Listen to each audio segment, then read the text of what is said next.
نحمده ونصلي ونسلم على رسوله الكريم أما بعد فأعوذ بالله من الشيطان الرجيم بسم الله الرحمن الرحيم قل أوحي إلي أنه استمع نفر من الجن فقالوا إنا سمعنا قرآنا عجبا۔ پارہ 29 سورہ جن رکوع 1 آیت نمبر 1 تا 5۔ انا سمعنا قرآنا عجبا۔ ابن جوزی نے کتاب الصفوہ میں اپنے سند کے ساتھ حضرت سہل بن عبداللہ سے نقل کیا ہے کہ انہوں نے ایک مقام پر ایک بوڑھے جن کو دیکھا کہ بیت اللہ کی طرف نماز پڑھ رہا تھا اور اون کا جبہ اس نے پہنا ہوا ہے۔ بیت اللہ شریف کی طرف نماز پڑھ رہا ہے اور اون کا جبہ پہنا ہوا ہے، اور اس جبے پر بڑی رونق معلوم ہوتی ہے۔ نماز سے فارغ ہونے کے بعد حضرت سہل کہتے ہیں کہ میں نے اس جن کو سلام کیا اور انہوں نے وعلیکم السلام کا جواب دیا، سلام کا، اور فرمایا کہ تم اس جبہ کو اور اس جبے کے رونق کو بڑے تعجب سے دیکھ رہے ہو۔ یہ جو جبہ ہے یہ 700 سال سے میرے بدن پر زیبتن ہے۔ اسی جبہ میں نے حضرت عیسیٰ علیہ السلام سے ملاقات کی ہے، پھر اسی جبہ میں نے رسول اللہ صلی اللہ علیہ وسلم کی زیارت کی ہے، اور میں ان جنات میں سے ہوں جن کے بارے میں سورہ جن نازل ہوئی ہے، کذا فی تفسیر مظہری۔ روایات میں، احادیث میں لیلۃ الجن کے کئی واقعات مذکور ہے۔ حضرت عبداللہ بن مسعود رضی اللہ تعالی عنہ بھی رسول اللہ مبارک صلی اللہ علیہ وسلم کے ساتھ تھے، اور اس حوالے سے جنات کو دعوت و تبلیغ کے لیے مکہ مکرمہ کے قریب جنگل میں جانا، قرآن کریم سنانا، یہ سب چیزیں منقول ہے۔ وہ واقعات بظاہر اس واقعہ یا اس قصہ سے متصادم نہیں ہے۔ سورہ جن کے واقعات الگ ہیں، عبداللہ بن مسعود رضی اللہ تعالیٰ عنہ واقعات تو بہت سارے ہوئے۔ علامہ خفاجی رحمہ اللہ فرماتے ہیں کہ احادیث معتبرہ سے ثابت ہے کہ جنات کے وفود رسول اللہ صلی اللہ علیہ وسلم کی خدمت اقدس میں 6 مرتبہ حاضر ہوئے ہیں۔ لہذا ان باتوں میں، روایات میں چونکہ متعدد ملاقات ہے، وفود کا تبادلہ ہے، تو اس میں کوئی تضاد نہیں ہے۔ سورہ جن والے واقعہ میں رسول اللہ صلی اللہ علیہ وسلم کو جنات کے آنے، قرآن سننے کے جو خبر ہے وہ بھی رسول اللہ صلی اللہ علیہ وسلم کو معلوم نہیں تھا پتہ، اور پھر بھی معلوم نہ ہوتا اگر رسول اللہ مبارک صلی اللہ علیہ وسلم بذریعہ وحی رسول اللہ صلی اللہ علیہ وسلم کو نہ بتلاتے۔ اور یہ کہ ایک واقعہ مقام نخلہ اور طائف سے واپسی کے وقت پر ہوا ہے۔ دوسرے روایات جن سے معلوم ہوتا ہے کہ مکہ مکرمہ کے قریب جنگل میں دعوت و تبلیغ کے نسبت سے تشریف لے گئے۔ اور یہ واقعات بہت سارے ہیں۔ کچھ وفود آئے ہیں رسول اللہ صلی اللہ علیہ وسلم کے پاس،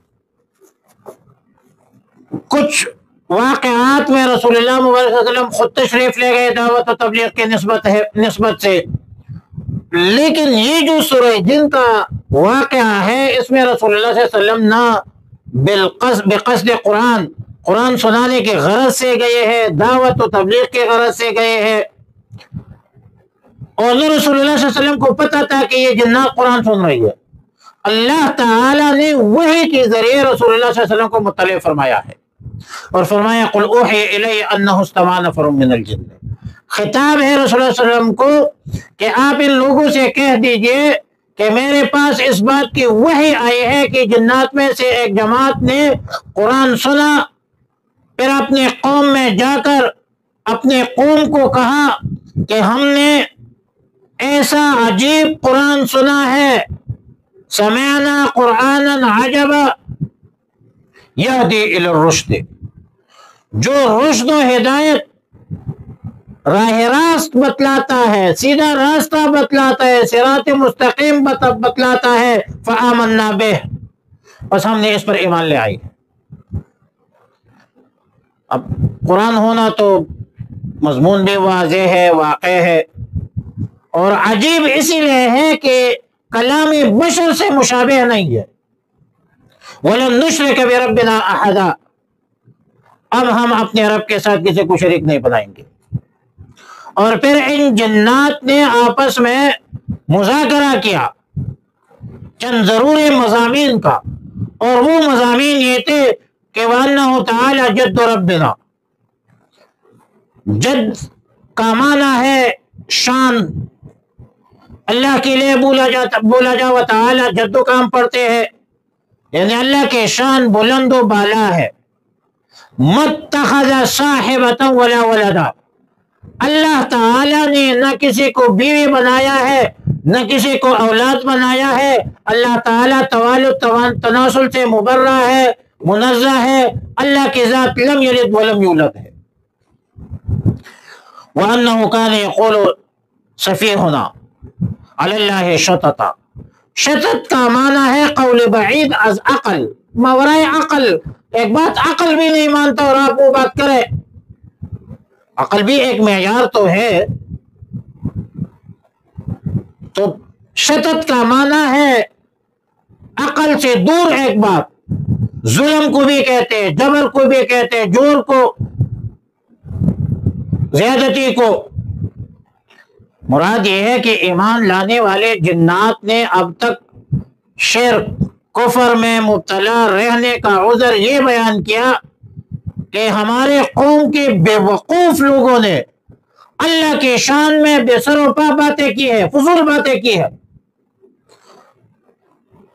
اور وَأَنَّا ظَنَنَّا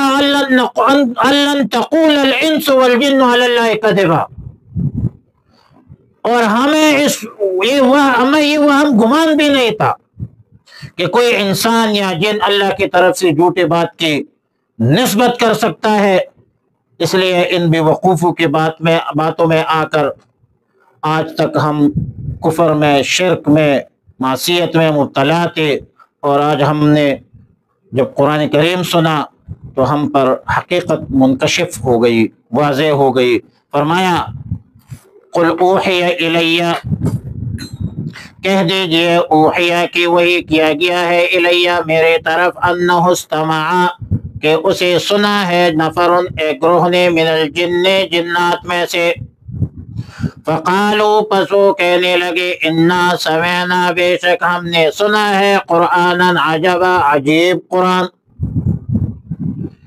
یہدی الی الرشد جو رہنمائی کرتا ہے، الی الرشد ہدایت کی طرف، فآمنا بہ پس ہم نے ایمان لایا ہے اس پر، ولن نشرک اور ہم ہرگز شریک نہیں ٹھہرائیں گے، بربنا اپنے رب کے ساتھ، احدا کسی کو بھی،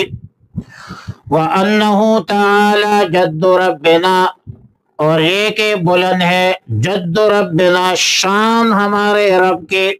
متخذ صاحبتاً اس نے نہیں بنایا ہے بیوی، ولا ولدن اور نہ اولاد، وَأَنَّهُ كَانَ يَقُولُ اور یہ کہ کہا کرتے تھے، سفیہنا ہمارے بیوقوف قمقل لوگ، علی اللہ اللہ پر حد شططا حد سے بڑی ہوئی بات ہے، وَأَنَّا ظَنَنَّا اور ہم نے یہ گمان کیا تھا، لَن تَقُولَ الْإِنسُ وَالْجِنُّ ہرگز نہیں بولیں گے انسان اور جن، علی اللہ اللہ تعالی پر، کذبا جھوٹ۔ اللہم ربنا اتمم لنا نورنا انک علی کل شیء قدیر، اللہم وفقنا لما تحب وترضى، صلی اللہ علی النبی الامی الکریم وعلی آلہ وسلم۔